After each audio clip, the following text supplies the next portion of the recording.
Je m'appelle Fabienne, j'ai 38 ans, je suis diabétique de type 1 depuis 16 ans.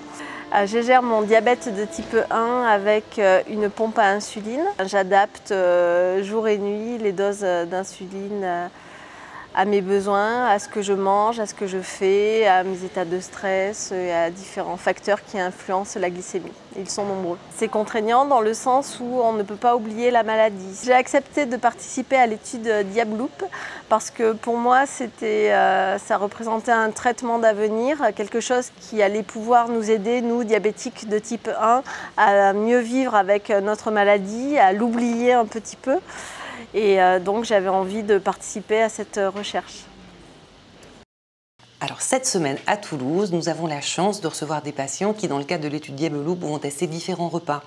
En fait, l'idée est de tester l'aptitude de l'algorithme à régler au mieux la glycémie en commandant la pompe à travers des repas qui sont difficiles à surmonter habituellement pour une personne parce que quantifier les glucides n'est pas aisé, parce qu'il y a beaucoup de matières grasses associées, etc., etc. Donc après chacun des repas, le petit déjeuner à l'hôpital, le déjeuner à la cafétéria et le dîner dans un restaurant en ville, nous regardons comment l'algorithme s'adapte et si les glycémies sont dans la cible qui a été fixée entre 0,70 g et 1,80 g. Alors là, j'ai commandé du poisson qui est accompagné d'une poêlée de légumes et de la purée de pommes de terre. J'ai pris un petit morceau de pain et du coup, j'estime que dans cette assiette, il y a 10 g de glucides. Donc je vais dire à Diabloop que je vais manger 10 g de glucides. J'ajoute un repas qui contient 10 g de glucides. Donc c'est à chaud, ce sont des glucides. Et que c'est un repas pour le dîner. Et que c'est un repas riche parce que c'est un dîner qui dure longtemps, voilà, et qui est plus riche que ce qu'on peut manger à la maison. Alors ici, je valide. Le système me demande de confirmer est-ce que vous allez bien manger 10 g pour le dîner et que c'est un repas riche. Et là, je le lui confirme. Donc maintenant, c'est le système qui va réfléchir à ma place en fonction de ma glycémie du moment, de l'insuline qui est déjà dans mon corps, qui va me proposer une dose d'insuline à injecter par la pompe. Donc j'attends que le système me le propose, je peux commencer à manger et dans quelques secondes, il va m'alerter pour me proposer de l'insuline. Ah ben voilà.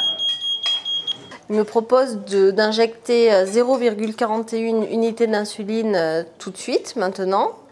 Et un deuxième bolus, de nouveau 0,4 unités d'insuline dans 1 heure.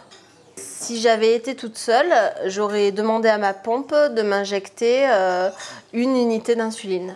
Là, on voit la courbe de ma glycémie sur les dernières heures et on voit que c'est quand même assez plat, que ça ne fait pas trop de yo-yo, de haut et de bas. Et ça, en tant que diabétique de type 1, c'est quelque chose qui nous fait rêver parce que voilà, on a toujours des hauts et des bas. Et si ça pouvait marcher et être tout le temps comme ça, on serait vraiment ravis et on vivrait beaucoup mieux notre diabète. Pour nous diabétologues et pour les personnes qui sont atteintes de diabète de type 1, c'est un rêve, c'est le Graal qu'on voudrait réellement atteindre depuis très longtemps. Alors aujourd'hui, je crois qu'on en est vraiment très très près et ça c'est formidable.